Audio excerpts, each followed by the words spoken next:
झेलना पड़ रहा हो तो दर्द होना स्वाभाविक है। ये जो हत्ता तुम्हारा साथ दे रहा है, ये मेरे वंश की औलाद है। अगर ये हत्ता तुम्हारा साथ नहीं देता तो शायद तुम मुझे काट नहीं पाते। हल्दी घाटी पर अंकित उन गाथाओं को याद करो। तरुणाई में देशभक्ति का ज्वार उठे, वो बात करो। जिंदा कर दो भारत माँ के मरते स्वाभिमान को और बिना चूल्हों के दिए बसल दो सरहद के शैतान को। या तो मस्तक लौटा कर दो अपने हिंदुस्तान का, या दुनिया से नाम मिटा दो वैशी पाकिस्तान का।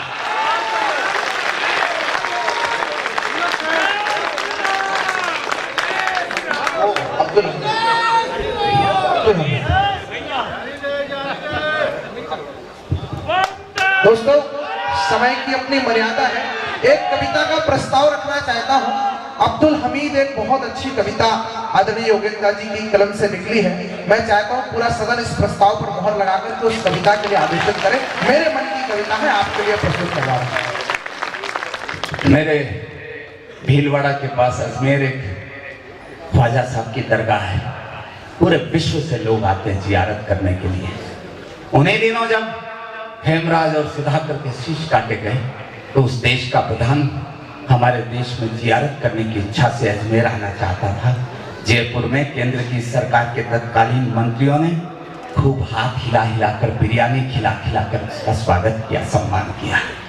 एक परंपरा है कि जब दरगाह में कोई देश का प्रधान आता है तो वहां के प्रमुख दीवान को अगवानी करने के लिए, स्वागत करने के लिए आगे आना पड़ता, उन्हें उनका स्वागत करना पड़ता है।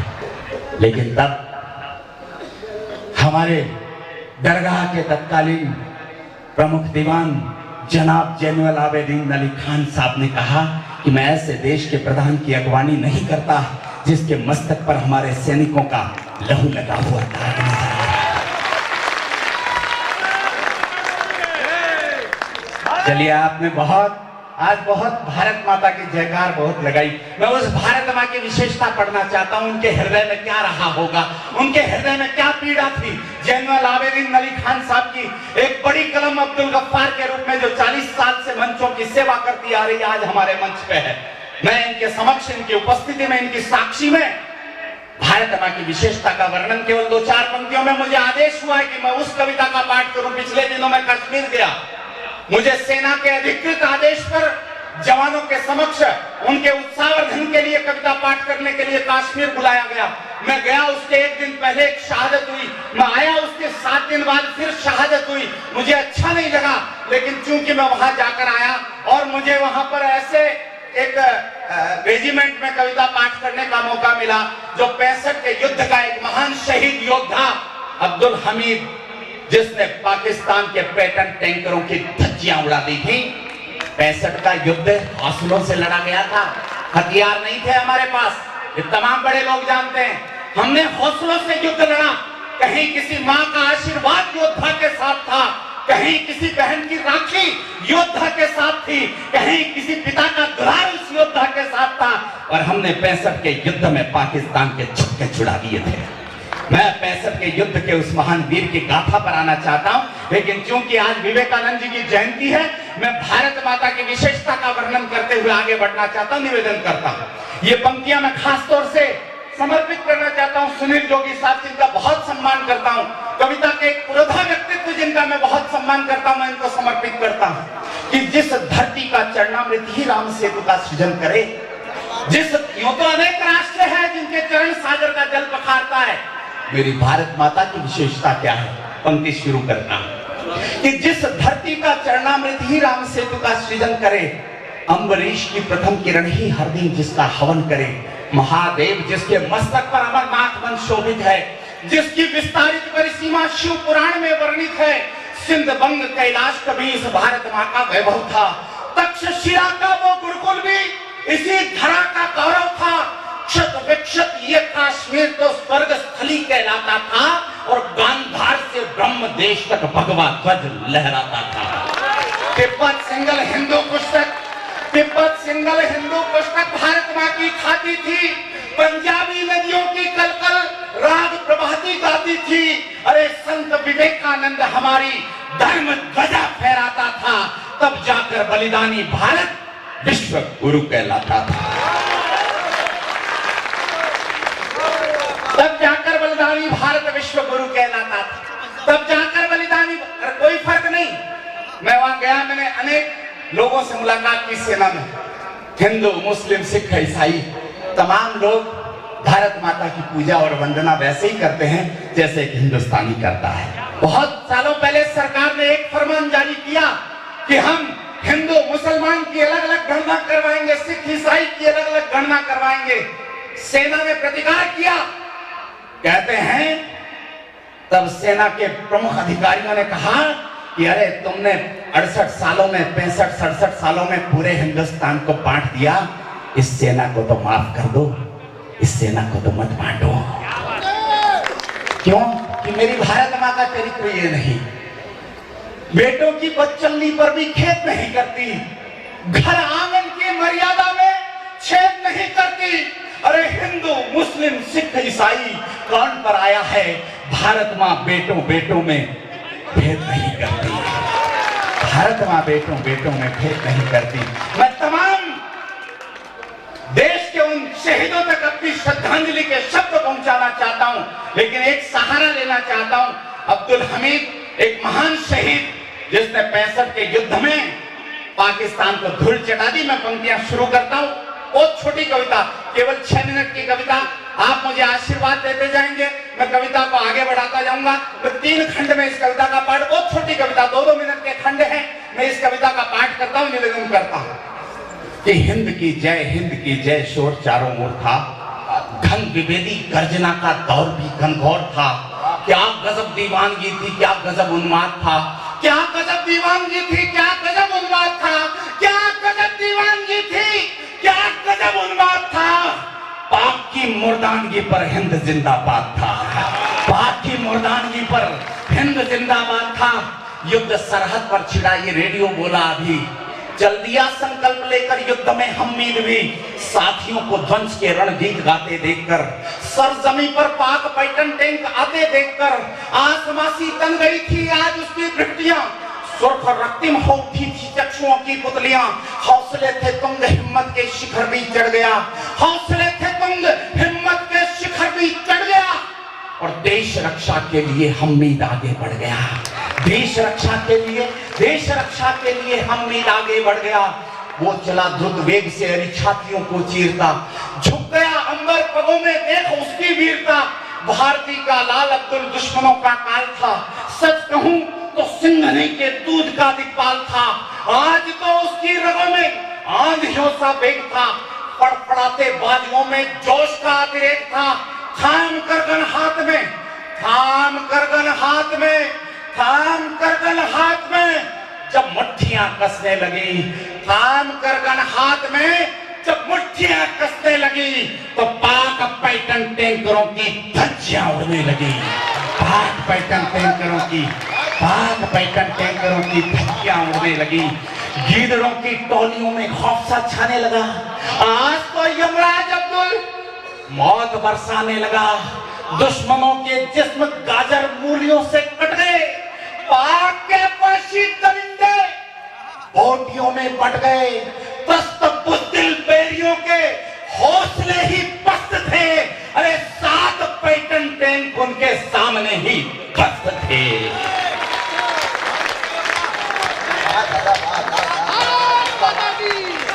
आपने एक खंड के पाठ को बहुत अच्छे से सुना, मुझे बहुत आशीर्वाद दिया। मेरी कविता का एक खंड पूरा हो गया, मैं दूसरे खंड की तरफ बढ़ता हूं। यदि यही आशीर्वाद मिला तो मैं तीसरे खंड का पाठ करूंगा, निवेदन करता हूं। काल का विकराल तांडव फिर शुरू होने लगा, पर उसी पल एक गिदड़ अनवरत रोने लगा। चूड़ियां टूटी, चूड़ियां टूटी, कहीं पर अपशगुन होने लगा और रुद्ध घायल कृषिक अब्दुल चेतना खोने लगा। चक्षुओं की लालिमा पर कालिमा सी छा गई, चक्षुओं की लालिमा पर कालिमा सी छा गई। यूं लगा, यूं लगा, यूं लगा हमीद को मां सामने ही आ गई। यूं लगा हमीद को मां सामने ही आ गई। याद है मां ने कहा था पीठ दिखलाना नहीं, दूध की सौगंध तुमको हार कराना नहीं, और शान हिंदुस्तान की बेटा तुम्हारे हाथ है, हौसले से युद्ध लड़ना, मां तुम्हारे साथ है, हौसले से युद्ध लड़ना।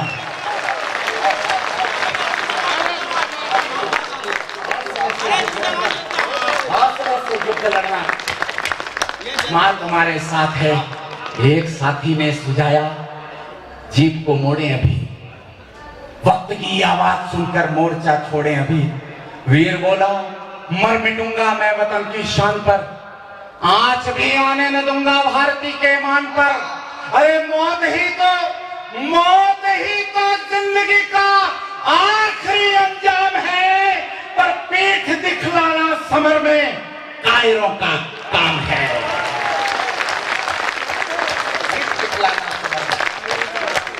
मेरी माता बहनों का आशीर्वाद मुझे मिल रहा, तालियों के माध्यम से मैं इनको प्रणाम करना चाहता हूं। आपकी इतनी मात्रा में उपस्थिति, इतनी तादाद में उपस्थिति, प्रणाम करता हूं।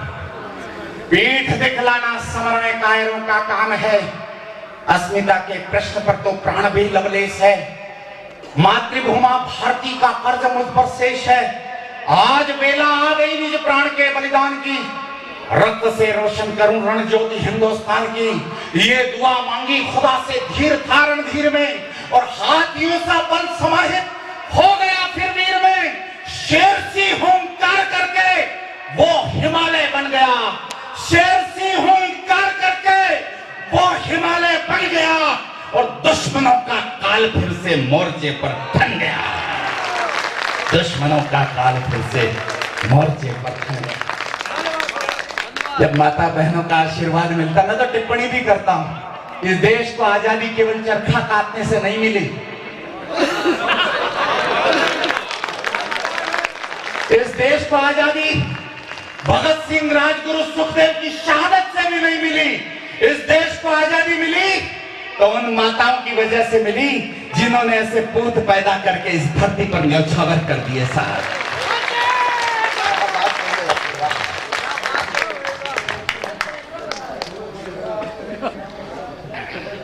मोर्चे पर ठन गया, पर खुदा को आज तो कुछ और ही मंजूर था।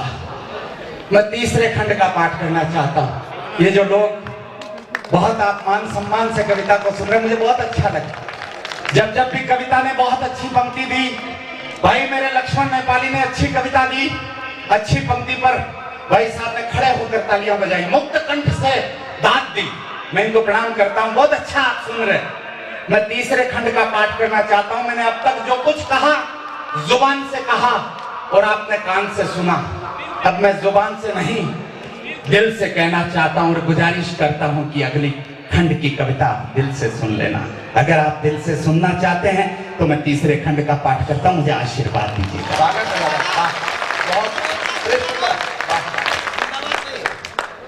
पर खुदा को आज तो कुछ और ही मंजूर था, आज शायद काल के वश काल भी मजबूर था। दंदनाता एक गोला वीर से टकरा गया। ये थोड़ा जो पीछे आवाज आ रही है, मैं उसको खामोश करना चाहता हूं। केवल मुझे 1.5 मिनट के लिए खामोश करके आप मुझे संकेत दें कि आपके लोग अनुशासित हैं, आपके लोग अनुशासित हैं। आपके थोड़ा सा मुझे तेज आवाज से मुक्ति मिले, मैं आगे बढ़ना चाहता हूं। बहुत गंभीर कविताएं, आपके कलेजे तक की यात्रा ये कविता कर ले तो मैं समझूंगा कि मेरी काव्य यात्रा धन्य हो गई। मैं ऋषि सिंह की धरती पर खड़ा हूं। अगर आपने इस कविता को मान सम्मान दिया तो मैं पूरे देश में इस कविता का पाठ यह कहकर करूंगा कि मैं सिंगरौली में इस कविता का पाठ करके आया।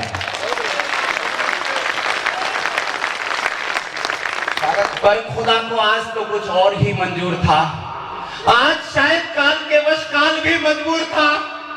दंदनाता एक गोला वीर से टकरा गया, आग की लपटें उठी, आकाश भी थर्रा गया। एक पन्ना जुड़ गया इतिहास में बलिदान का, एक पन्ना जुड़ गया और शीश ऊंचा कर गया हमीद हिंदुस्तान का।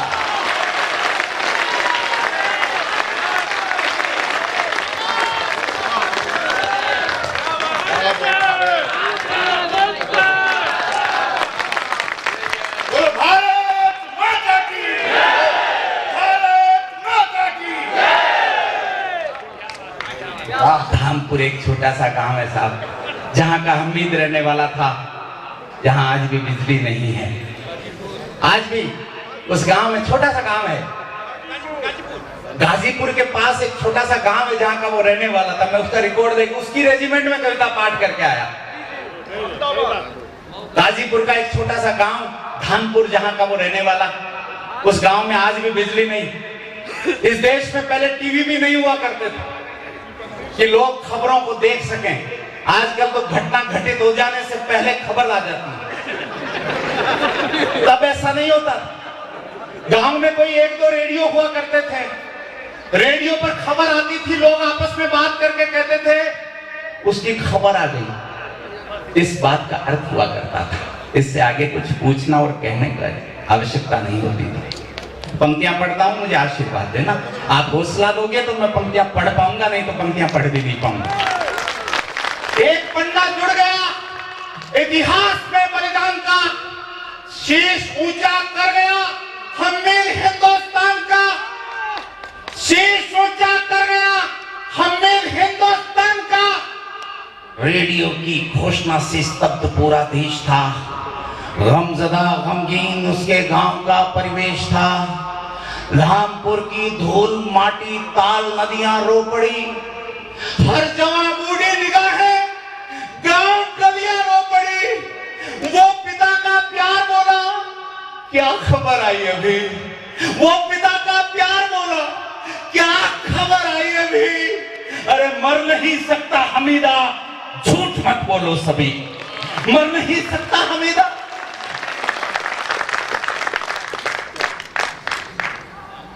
गिर पड़ी बीबी रसूलन चूड़ियों को तोड़कर, जा नहीं सकते पिया तुम यूं अकेली छोड़कर। माँ लहू के आंसुओं की धार बनकर बह गई, घात की आघात को चट्टान बनकर सह गई। भगत सिंह की माँ, जब भगत सिंह को फांसी होनी थी तो जेल में उससे मिलने चली गई। भगत सिंह माँ को देखता है और रो पड़ता है, तो उसकी माँ ने कहा कि बेटा तुम्हें मौत का खौफ तो नहीं है, तुम रोने लगे, मेरे बेटे होकर रोने लगे। भगत सिंह ने कहा माँ मुझे मौत का डर नहीं है, फांसी का डर नहीं है, लेकिन मैं तुमसे ये कहना चाहता हूं कि जब मेरी फांसी हो जाए तो तुम आंसू मत बहाना। अगर तुम्हारे नेत्रों से तुम्हारी ममता गंगा जमुना बनकर बहने लगी तो दुनिया कहेगी कि भगत सिंह एक कमजोर मां का बेटा था। लेकिन भगत सिंह की मां विद्यावती रोने लगी। लोगों ने कहा तुम्हारा बेटा देश पर शहीद हो गया, मां आंसू बहाती हो। उस मां ने कहा बेटा मैं इसलिए नहीं रोती कि मेरा भगत सिंह नहीं रहा, मैं तो इसलिए आंसू बहाती हूं कि अगर भगवान ने इस कोख में एक भगत सिंह और दिया होता तो इस धरती पर न छाप सकता। वो पिता का प्यार बोला, क्या खबर आई अभी?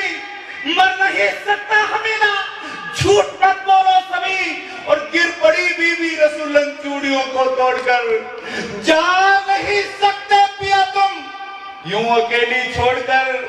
माँ लहू के आंसुओं की धार बनकर बह गई, घात की आघात को चट्टान बनकर सह गई।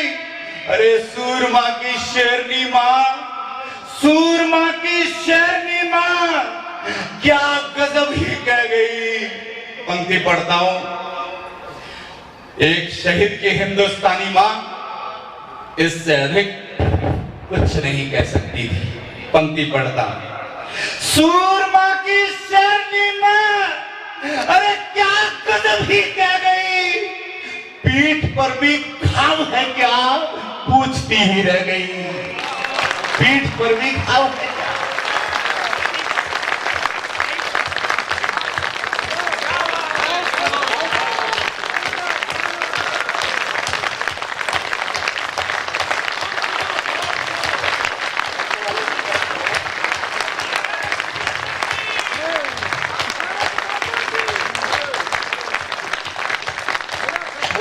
पीठ पर भी घाव है क्या, सूरमा की शेरनी मां क्या गजब ही कह गई, पीठ पर भी घाव है क्या पूछती ही रह गई।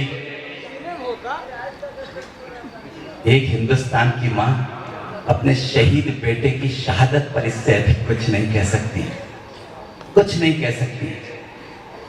धन्य है बलिदान तेरा, तू वतन की शान है, धन्य तेरी कोख पर ये जिंदगी कुर्बान है, धन्य तेरी कोख पर ये जिंदगी कुर्बान है। वीरता भी धन्य तेरी, वो दिलेरी धन्य तेरी, देश को अभिमान है और वीरता का